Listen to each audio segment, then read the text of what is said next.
The second grader makes her usual afternoon rounds, knocking on doors and looking for playmates in her mobile home park. Oh, no, you came by okay. All right. All right. There's only 100 people that live here, so it's a very close-knit community. All the residents here knew each other and pretty much trusted each other.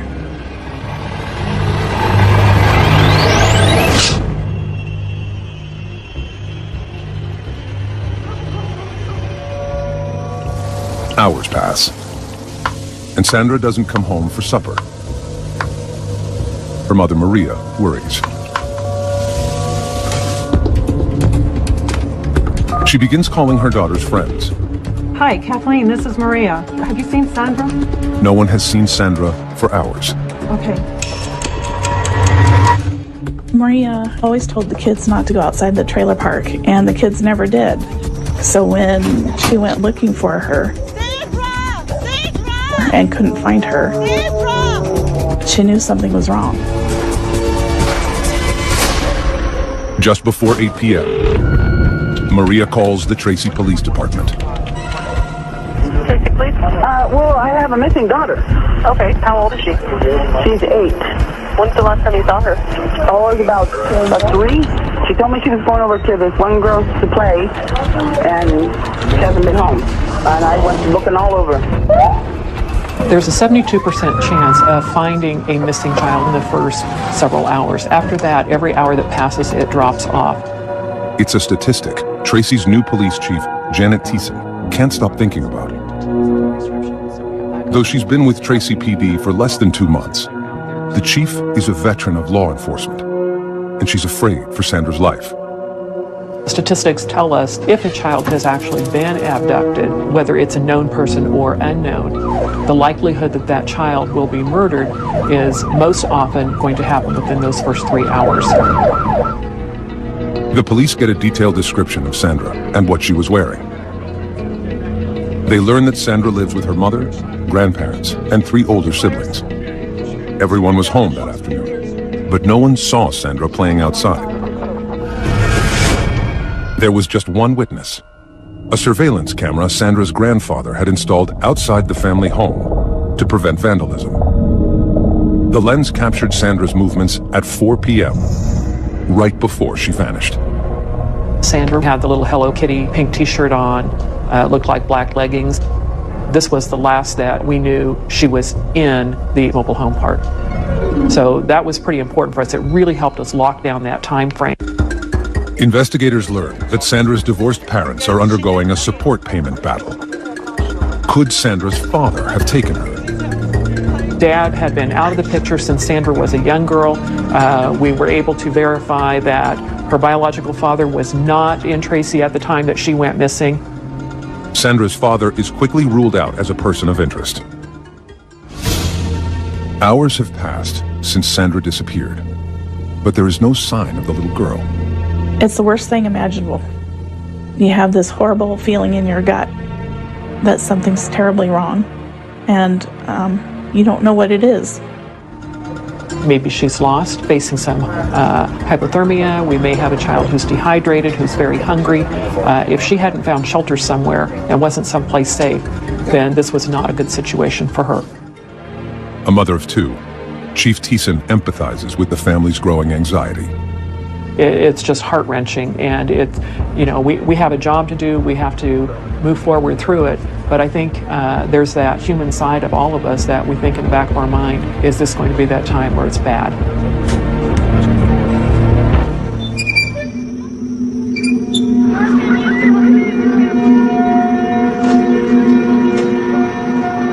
As dawn breaks, volunteers canvass the neighborhood, desperately searching for Sandra. We had a helicopter unit out. We were using a FLIR unit to check for heat sensors in the area that we were flying over. We also were going door to door, asking people in the area, checking with some of the businesses, had they seen this little girl? We were coming up with nothing. Sandra, it just seemed, had literally disappeared. With no known suspect or vehicle description, Tracy police are stumped. They issue an urgent bulletin on a missing child, which alerts the FBI's Child Abduction Rapid Deployment Unit, or CARD. Comprised of the world's leading experts on child abduction, the CARD unit can mobilize anywhere in the country within 4 hours. Team leader, Special Agent Joseph Brine, and his colleagues rush to Tracy as soon as they get the alert. When we first responded to the Tracy Police Department, one of the first things they asked is, what are the odds of Sandra still being alive?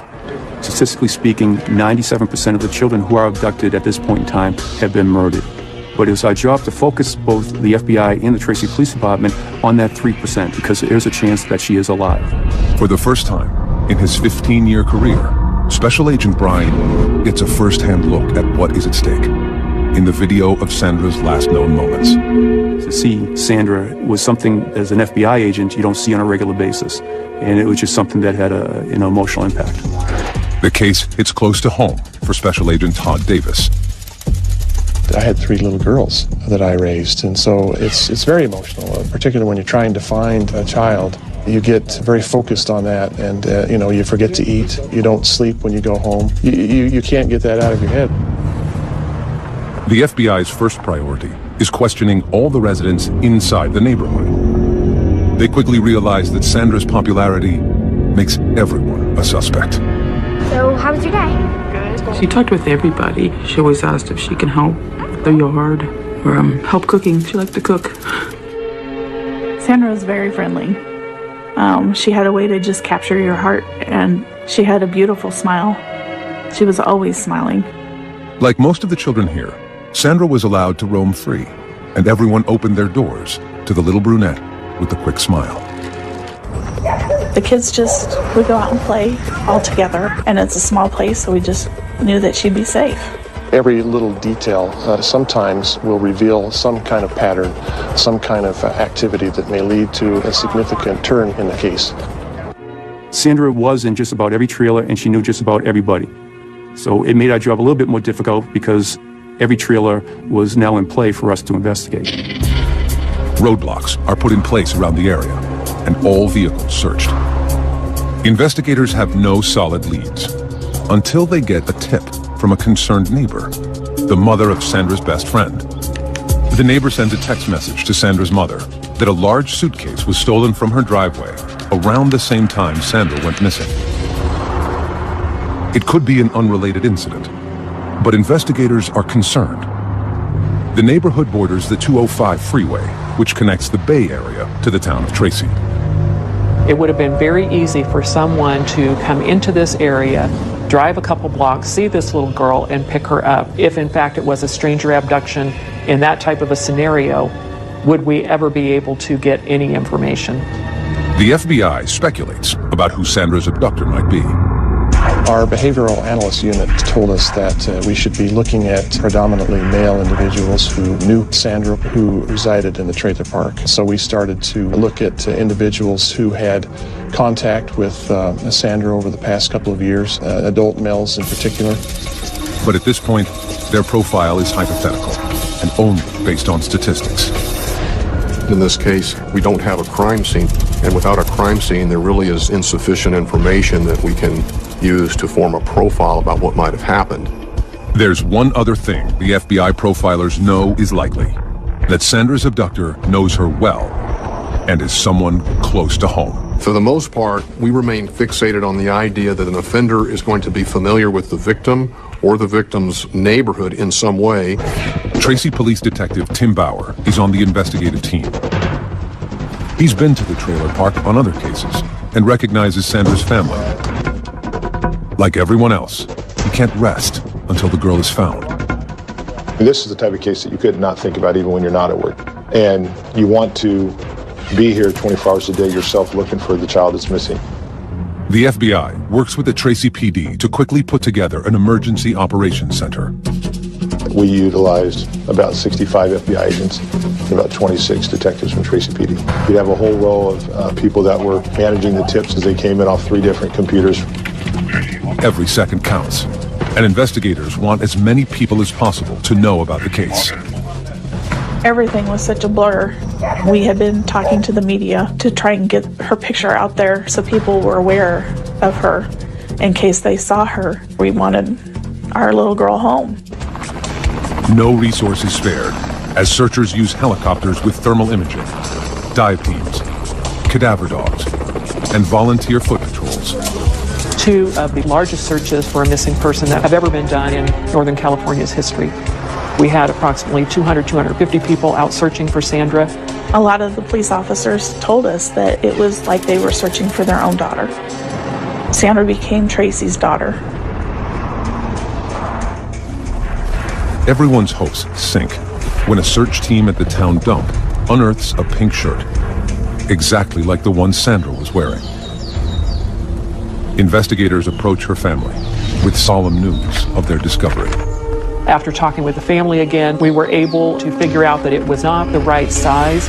It was almost that sigh of relief. Okay, we still are operating on the belief that we are looking for Sandra being alive. If Sandra is still alive, investigators know that time isn't on their side. They pore over the last known images of her, searching for the smallest clue. She looks like she's coming towards home, then all of a sudden she turns her head to the right and heads off in a different direction from where she was coming.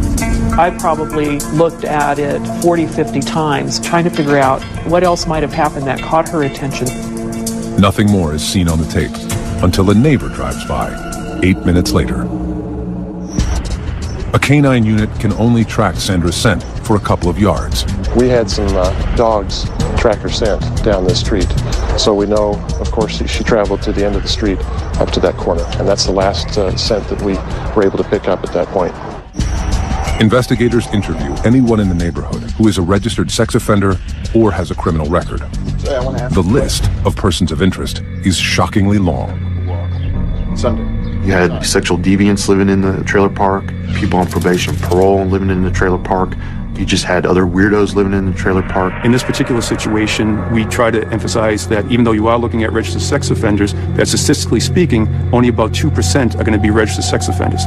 Doesn't mean they're not preferential sex offenders. It just means that we haven't caught them the first time and they don't have an arrest record. One person the police want to talk to is a man who 2 years earlier had approached Sandra at the neighborhood pool.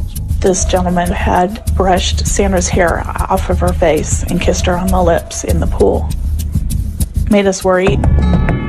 The man admits to the kiss, telling investigators it was harmless affection. He has no prior criminal record, but makes a disturbing confession.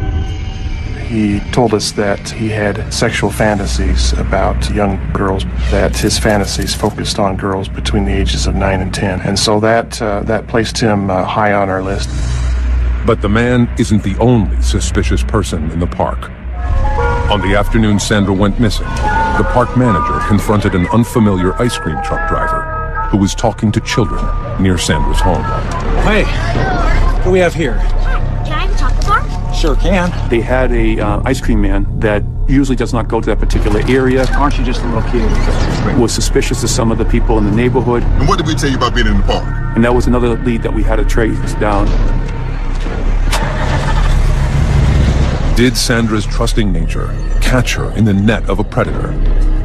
Sandra was a very friendly girl, but we thought these individuals might have taken advantage of her friendly personality, to use to their benefit.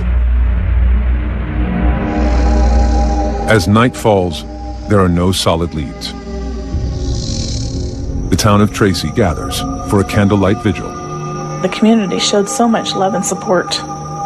They left stuffed animals, hundreds and hundreds of stuffed animals they left as a memorial to her. And it was cold. It was so cold. And we just knew that she didn't have any jacket on because it was warmer during the day, but it was so cold at night, and we were just so worried about her. Investigators are there too, lending support and looking for suspects. The peaceful ceremony is shattered when a woman frantically approaches FBI agents. She's screaming, "I found something, I found something." It says Cantu. So myself and a couple other agents and one of the police officers, we follow after her. She's still hysterical, she's still yelling, she's still screaming. We get over to where the mailboxes are in the complex, and she just plops down. She points us over there. Investigators are stunned when they read its dire message. Cantu is in stolen luggage in water at Bichetti and Whitehall, signed witness. After 2 days of searching, there is no trace of 8-year-old Sandra Cantu. All the FBI and Tracy, California police have is a growing list of persons of interest. There were several individuals in the trailer park that jumped out at us that needed a little extra attention. These were individuals that had either been involved in drugs, crimes against children. Then, a startling lead lands in the lap of investigators. A neighbor walking to a candlelight vigil for Sandra finds something suspicious in the park. I was just walking by and I saw her on the grass and Investigators gather the note, which has a chilling message. The note said, Cantu is in stolen luggage in water at Bichetti and Whitehall, signed witness. San Joaquin County Deputy District Attorney Thomas Testa is suspicious. And what's so interesting about this note is it almost looks like there are deliberate misspellings. I mean, a very simple word, on, is misspelled. And an FBI expert looked at it and gave an opinion that it looked like someone was camouflaging the writing, hiding the true writing. Is the note true? Or is someone trying to throw the police off track? Investigators can't take that chance. At daybreak, agents immediately order a search of the ponds near the address, 2.5 miles from the trailer park. The intersection borders a river and a dairy farm, and there are several settlement ponds for cattle manure runoff. Investigators aren't sure where to look. In the settling ponds, it makes it extremely difficult to search because of the sewage that had flowed into those settling ponds from the dairy. It makes it impossible for divers to locate anything. Investigators have no idea whether Sandra's body is in the pond. They have a lot of questions and turn to the note's messenger for help. 28-year-old Melissa Huckaby is the same neighbor who reported a suitcase stolen from her driveway the day Sandra went missing. When the agents interviewed Melissa at her trailer, she told them she was especially alarmed when she saw the note referencing that the child had been placed in the suitcase because she said her suitcase was large enough to fit a child in. A friend of the family, Melissa is a single mother raising a 5-year-old in the home of her aging grandparents. Her daughter is Sandra's best friend. her daughter played with Sandra, and her family was church-going people. Her grandfather was the pastor at the church around the corner, and she was a school teacher there. So as a family, we felt safe having her there. But the agents are suspicious about Melissa's involvement and dig further. Why she was not statistically, the person that we profiled for this type of investigation, the fact that she had injected herself into this investigation, the fact that her story was not very credible was a concern for us. Melissa has a partial alibi. At the time Sandra disappeared, Melissa was alone at her grandfather's church decorating her Sunday school room. Phone records prove she placed a call from the church to the trailer park manager around the time Sandra went missing. Even so, agents search Melissa's car.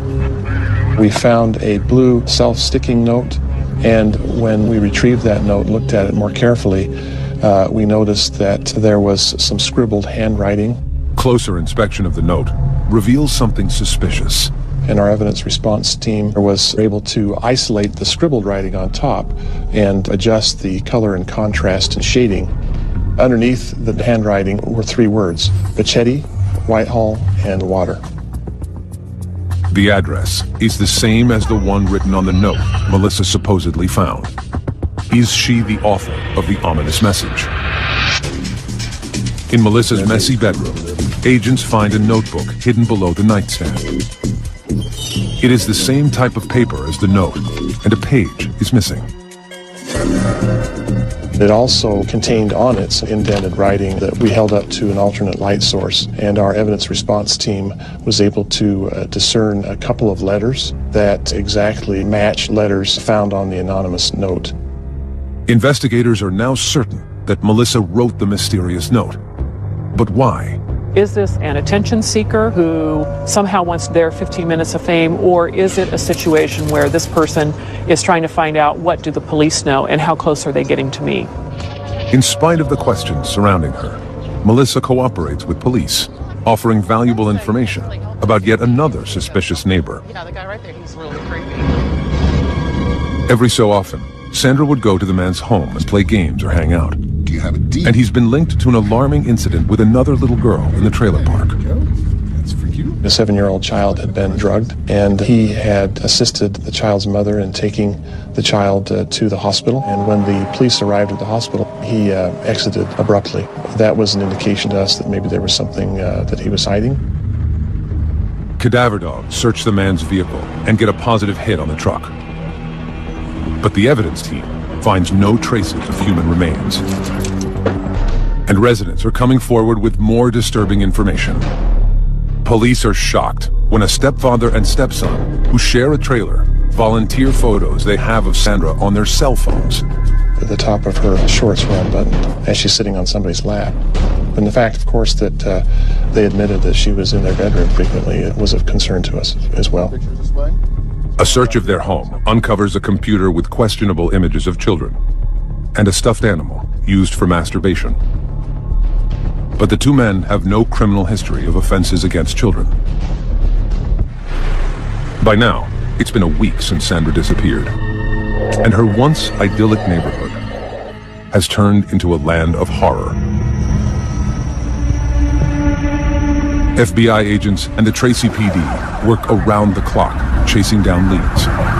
Every hour that ticks off, you feel that stress and that tension. I really, literally had to order people to go home. Every second that we're sleeping and that we're not working the case, maybe that's that moment in time that if somebody was doing something on the case, that we still had that opportunity to find Sandra and to find her safe. Investigators need to narrow their list in hopes of finding a suspect. They decide to administer polygraph tests. They start with the man who had kissed Sandra at the local pool. He passes. His alibi also pans out. He is not charged. The suspicious neighbor also passes a polygraph test, but has no solid alibi for the block of time. Investigators learn he is a close friend of the man who kissed Sandra. Could the two have worked together? The stepfather and stepson, who were found with questionable photos of children, are also given polygraphs. The results are disturbing.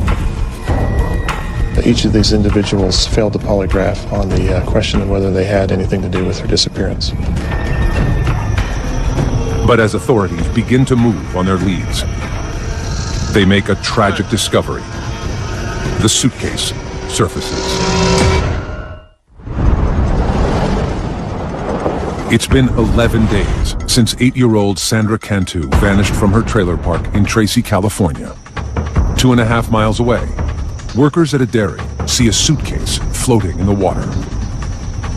They call the sheriff, who rushes to the scene with Tracy PD and the FBI. Is she in there? We wanted to know, but at the same time, we didn't want to open at the scene, obviously, because we want to protect the integrity of what's inside.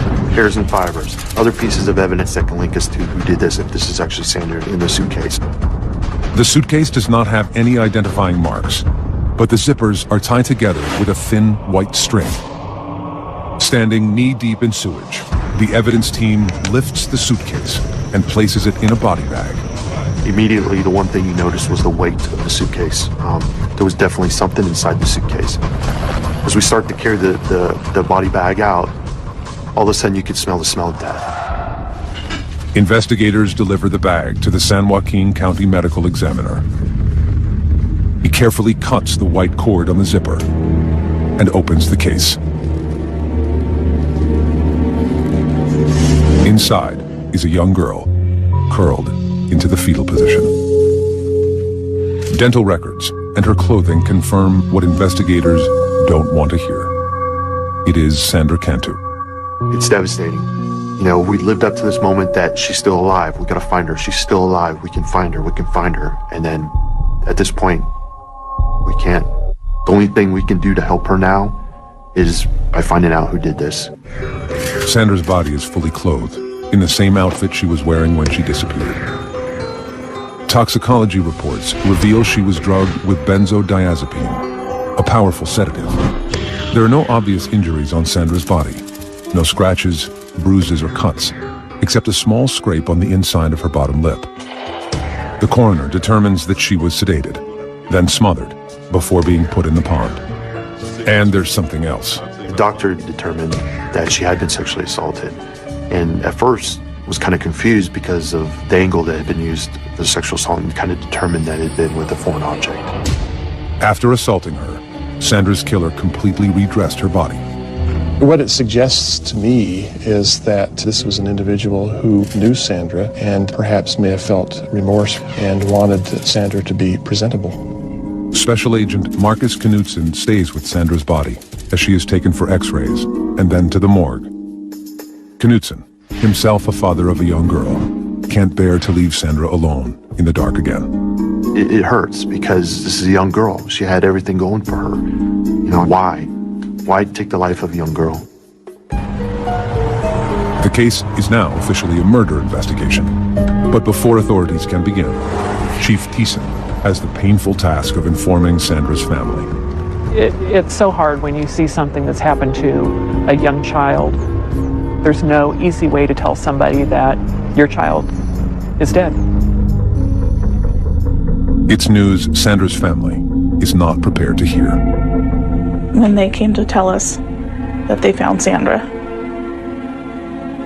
the most primal screams that you can imagine, and wailing and disbelief and just not wanting it to be true. To me, she was beautiful, baby.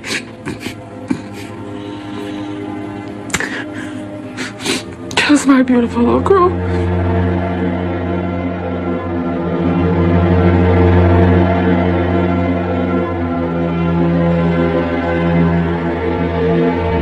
Once I had delivered the messages, I needed to have a few moments just by myself. This was just so highly charged. I had to take a few minutes, and I'm sure that there were a few tears that escaped. And then it's back to take that deep breath and back to the job at hand.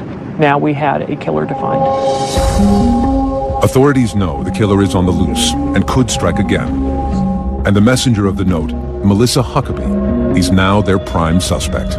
Now that we found the body described in the note and the type of suitcase matched the suitcase that had been supposedly stolen from Melissa's trailer on that day, that certainly pointed in her direction. Investigators want to polygraph Melissa, but they can't. Melissa is in the hospital after attempting suicide by swallowing razor blades. Agents don't know what to make of her erratic behavior, but they do know that something is up.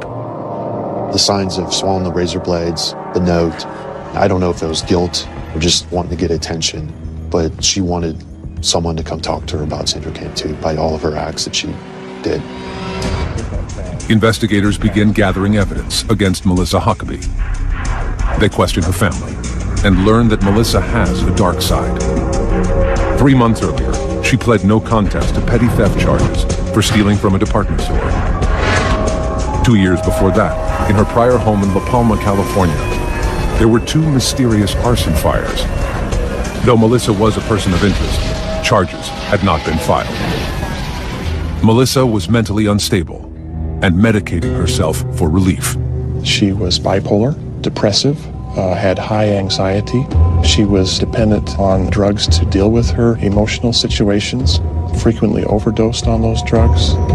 Only 3 months before Sandra vanished, a parent in the trailer park accused Huckaby of taking her child to a local park without permission. When Melissa brought her home, Hey, sweetie, I have some special juice for you. the girl acted strange.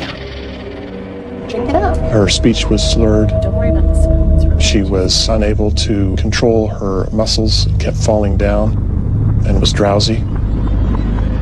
The girl's mother and her boyfriend rushed the child to the hospital. Tests revealed benzodiazepine in her bloodstream. Melissa denied harming the girl, and charges were not filed at that time. Agents hope that this time, Melissa won't be so lucky. They get a break when a local Marine is able to place Melissa where the body was found. We located a witness who lived on Whitehall Road who was heading to a restaurant to eat that evening with his wife. and he noticed an SUV, a small SUV that was parked facing west on the north side of the road with the car door open. The couple stopped to check it out. Then, Melissa emerged from the ditch. Basically, they saw her coming up from the pond. They engaged her in conversation and were able to provide the exact time this was based on where they had eaten that night for dinner. They described her to a T. They described her vehicle to a T. The timeline fits, but it's only circumstantial evidence. And investigators need irrefutable physical evidence. They get a warrant to search Melissa's grandfather's church. We conducted a search of the church looking for any cordage that would match the description of the cordage we found on the suitcase. And we found a blind in the Sunday school room used by Melissa that had been cut and retied. Investigators are also looking for the object Melissa allegedly used to sexually assault Sandra. We covered the church head and toe with alternate light source, looking for bodily fluids and blood. In the kitchen, they find a bent rolling pin. And the rolling pin had one side that had a red smudge on it. So they collected it with gloves, of course, put it in a bag, and tried to find fingerprints on it, and collected that smudge. Now, agents have to wait for the crime lab to do its work. They want the case to be rock solid before they make an arrest. They won't have that luxury. 5 days after entering the hospital, Melissa Huckaby is released. Her daughter and grandparents have left town, and her house is empty. Police wiretap Melissa's phone. The next day, they hear a phone call that stops them in their tracks. She asked for Sandra's sister to come down and play with her daughter. Hey, Maria. Yeah, I was wondering if your daughter could come over and play with Mike. Clearly, the concern for the Tracy Police Department and the FBI was that Melissa Huckaby was now asking this girl to come down so she could kill this young girl, just like she had killed Sandra.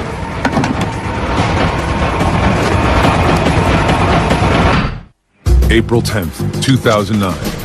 2 days after she is released from the hospital, murder suspect Melissa Huckaby invites her victim's older sister to her house.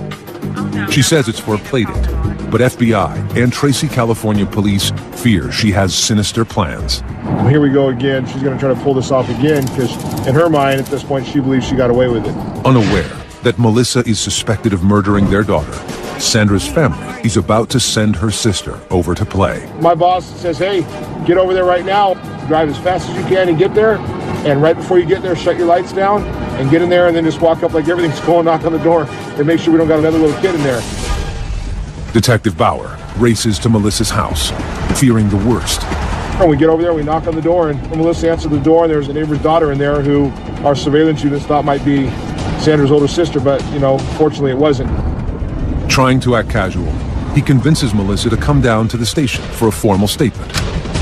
You can look at this as like a game of cat and mouse. We let her believe that she was one of the early rounds, but we knew the ultimate goal for us was to, one, get a confession out of her, but two, to get her to understand that we knew and we had evidence to show that she was solely responsible for Sandra's death and assault. In the interview room, Detective Bauer confronts her with proof that she forged the note about the suitcase. We took a normal, 3-inch blue sticky note and we blew it up on graph paper the size of this wall right here. And it had the 3 words on it that were scribbled out, Machete Whitehall Water. And the person wrote this note and had to be the only person that knew where Sandra was. Melissa denies everything. After 5 hours, Detective Bauer confronts Melissa with the evidence that cracks her lies wide open. Between 5:30 and 5:40, 2 people saw your car stopped on Whitehall Road. They saw you come from out of the bushes on Whitehall Road, and someone asked you what? When I was okay, and I said I was going to the bathroom. Mm-hmm. What were you doing, Melissa?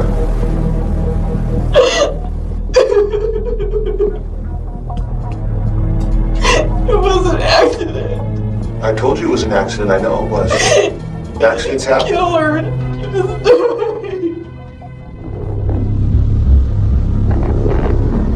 Melissa claims Sandra's death was a horrible accident, a misguided game of hide and seek with Melissa's daughter.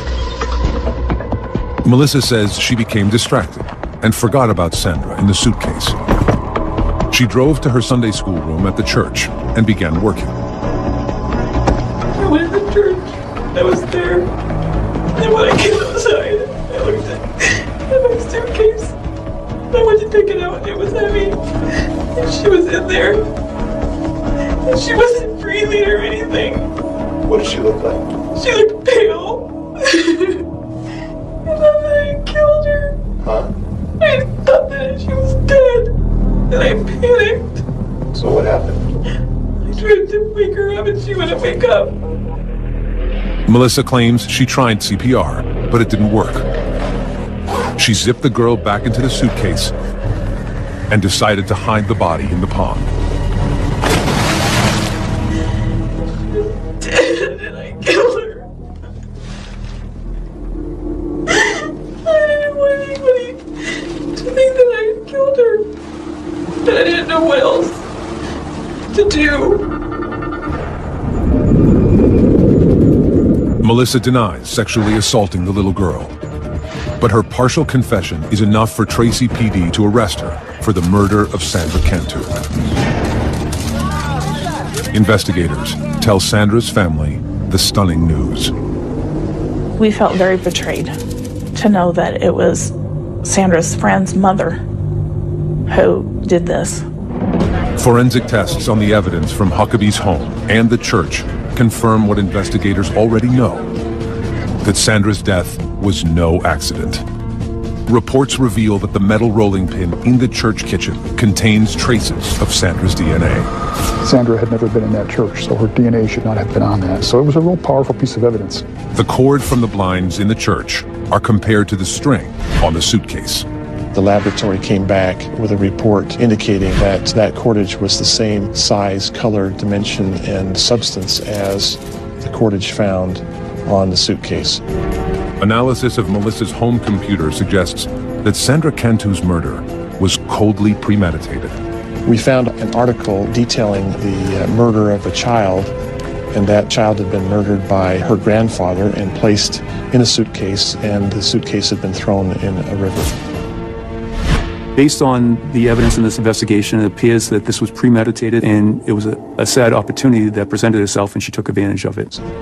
The forensic evidence is the final piece of the puzzle. Authorities use it to construct a timeline of what happened to Sandra, beginning with the surveillance tape. At 4 p.m., Sandra walked off screen in the direction of Melissa's home. Sandra, come on over here with me. Come here. Come on. You want to help me decorate the church? Sure. Okay, come on, let's get in. 8 minutes later, Melissa's car drove by. After driving Sandra to the church, Melissa gave her a drink laced with benzodiazepine. Almost got it ready.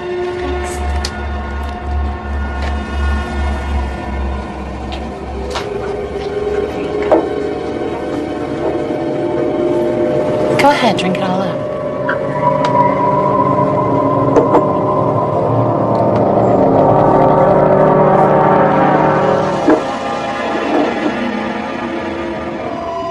When the girl was unconscious, Melissa made her move. Around 5 p.m., phone records show that Melissa made a call from her grandfather's church to the trailer park manager, reporting her suitcase stolen.